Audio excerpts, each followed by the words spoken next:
پشتی بورینا 3 سالان سرجبه‌جێکردنا سیستەمê پشتکەوتکردنا موچê fermanberan ku li destpêka sala 2016 hat bû cêbecêkirin, Hikûmeta Herêma Kurdistanê ev sîsteme hilweşand. Lê nihada hikûmet qerdara fermanbera yeb 8 moçên temam, gel 34 piştkeftên moçê.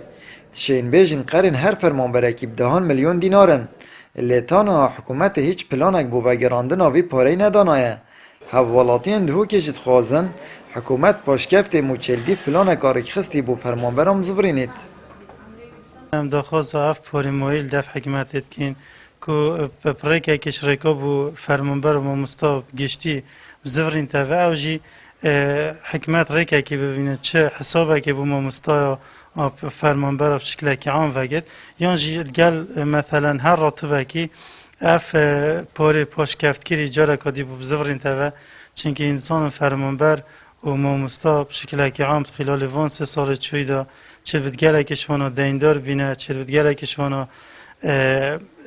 دینه که زور کتی سرج بروی قیرانو دارای او جیل هیویو هنده که اف پاره پاشکفت کری زفرت اوه دا جارا کدی بشین وان دینت خوب بدنه و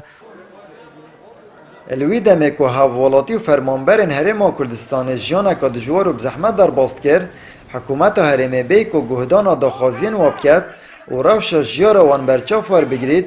بر و واجبات سر حوالاتیان زده کرن. هر دیسان رواستیان کفته توای بازارن هرمه لی فرمانبر و حوالاتیان گشتی و تخوا هجار بتایبتی خل برهمی قیرانان گرد. اتنهاجی دا حکومت اوه چنده بخودکت حنیر و دست کفت. و از ویجی نسباس یا حکمت هریمت کم نه یا عراقی چونکه ما فکر من سرطایی دیدت من ل ویره بجم افراد بید مایی باش کفته مایی دی کنگی دتمه نزدیک هر فرمانبر که ما مسک 10-12 میلیون یل دف حکمت هین بلا حکمت هریم یا عراق بید دنگ بولوی بو ما مستوى فرمانبر گلک 10-12 میلیون دی بو مکن حسابه که دی 40 مکن نه هم باش کفت را بو و بو ما بکنه مزگینی بو ما و دست خوشی لی بکین يعني اگر حكمت مثلا هميل سرق نداجي بكتقص مثلا حيوانات تشتكي كم بدتن انجي که هر ديال دانا هر موچکی هندك شوي باش كيفتي بدن فرمانبري چونكه ما فكي ويا ما فيو جنايه تخاره قیران دستگیر دمایک هاتن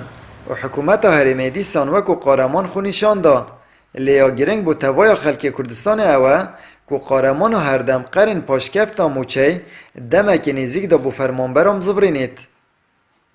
آمد بریفکانی کنال آسمانی پیام دهوک